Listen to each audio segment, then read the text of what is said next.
మద్దతుగా ఇటు హైదరాబాద్లోని ఓల్డ్ సిటీలో భారీ ఎత్తున ఇటు వేలాది మంది ర్యాలీస్ కూడా తీశారు. కశ్మీర్లో ఇటు ప్రభుత్వ ఆస్తులను కూడా ధ్వంసం చేశారు.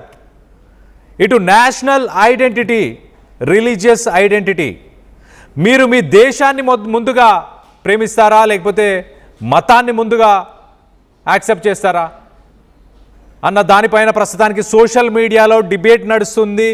100 కోట్లకు పైగా ఇప్పుడు ప్రస్తుతానికి డొనేషన్స్ని కలెక్ట్ చేశారు. దానికి సంబంధించిన విజువల్స్ని మనం చూడొచ్చు. ఆ విజువల్స్లో ఇటు ఇంటికి సంబంధించిన విలువైన పాత్రలు కావచ్చు, వాళ్ళు పెంచుకున్న గొర్రె పిల్లని కూడా డొనేషన్ లాగా ఇచ్చే ప్రయత్నం చేస్తున్న విజువల్ని మనం చూస్తున్నాం. చూడండి, ఆ డొనేషన్స్ కలెక్ట్ చేసిన చోట ఒక గొర్రె పిల్లని కూడా ముందుకు తీసుకొచ్చే ప్రయత్నం చేస్తున్నారు.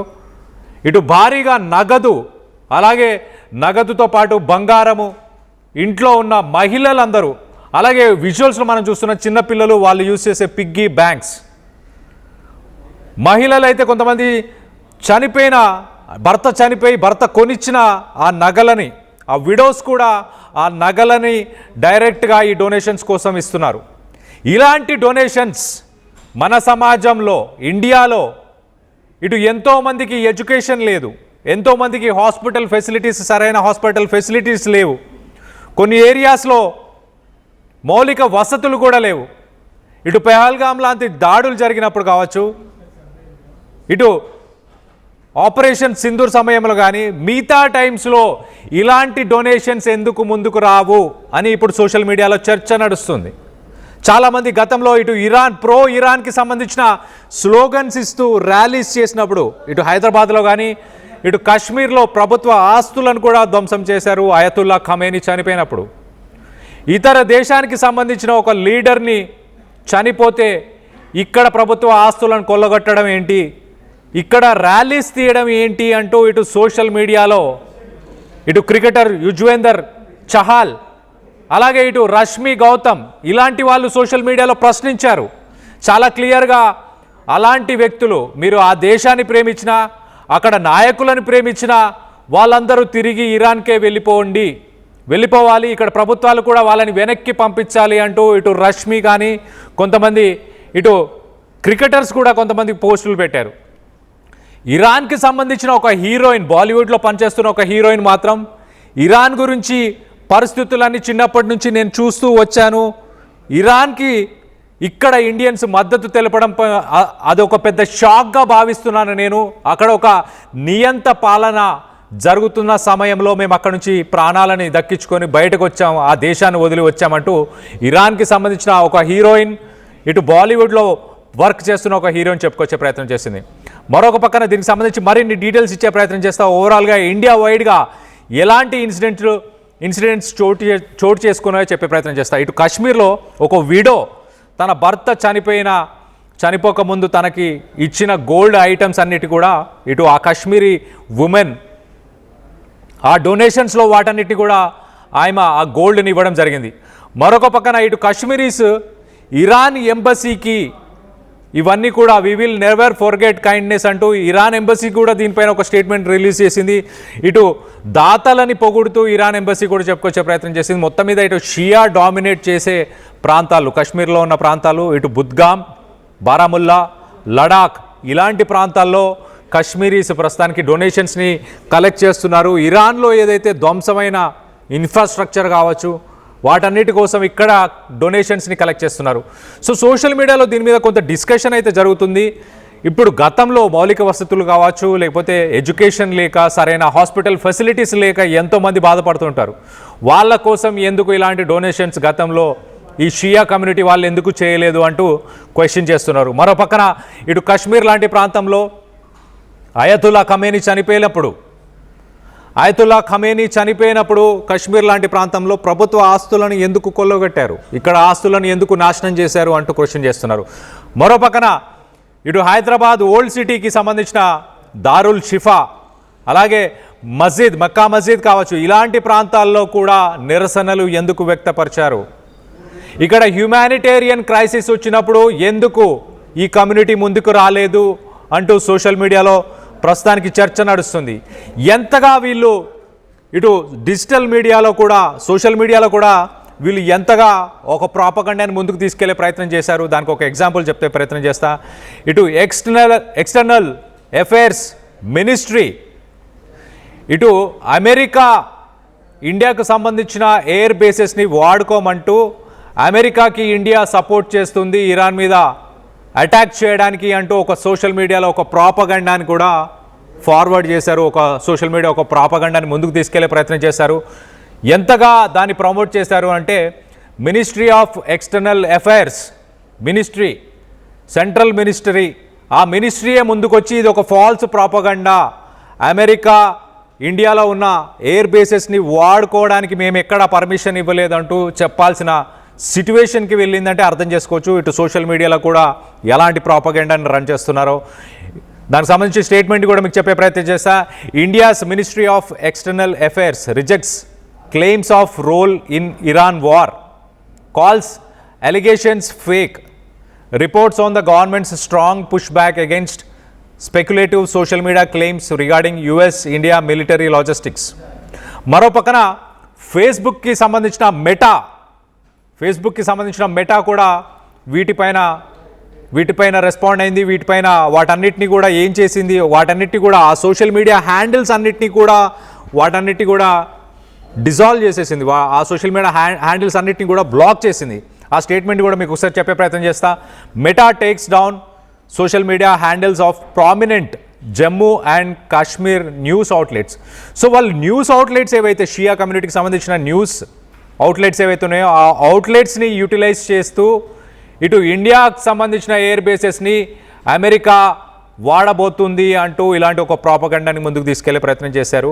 దాన్ని under section 79/3/B under section 79/3/B కింద ఇన్ఫర్మేషన్ టెక్నాలజీ యాక్ట్ కింద వాటన్నిటిని కూడా ఆ సోషల్ మీడియా హ్యాండిల్స్, ఆ న్యూస్ హ్యాండిల్స్ వాటన్నిటిని కూడా షట్ డౌన్ చేసినట్టు తెలుస్తుంది. సో మొత్తం మీద Meta blogs Facebook, Instagram pages of Kashmiri news papers amid unrest over Khamenei's death. So ఎక్కడో ఒక రిలీజియస్ లీడర్ చనిపోయాడని ఇక్కడ ప్రొటెస్ట్ చేయడం ఎంతవరకు సమంజసం?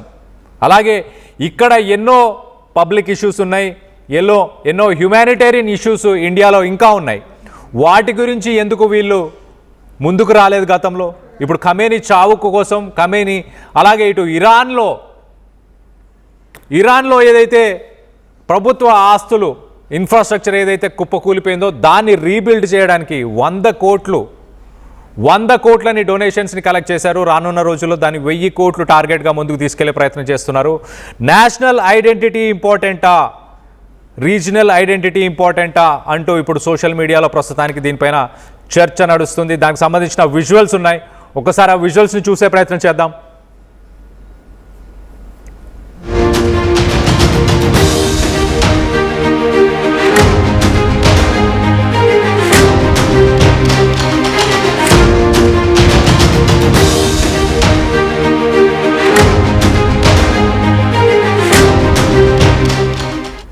రైట్, దీనికి సంబంధించి ఇటు ఆర్టీవీ వీడియోని చూస్తున్న చాలామంది వ్యూవర్స్ దీనికి సంబంధించి వాళ్ళ అభిప్రాయాలను కూడా కామెంట్ రూపంలో తెలియపరిచారు. ఆ కామెంట్స్ని కూడా కొన్ని చదివి వినిపించే ప్రయత్నం చేస్తాను. ఒకసారి మనం చూస్తే కనుక మన దేశం ఇరాన్కు మానవతా సాయంగా మెడిసిన్ అలాగే చిప్స్ని పంపినప్పుడు ప్రజలు సాయం చేస్తే తప్పు ఎలా అవుతుంది సార్ అంటూ కొంతమంది క్వశ్చన్ చేస్తున్నారు. Definitely okay, I accept with your point, but ఇటు నేషన్ ఫస్ట్ రిలీజియన్ నెక్స్ట్ అని నేను భావిస్తున్నా.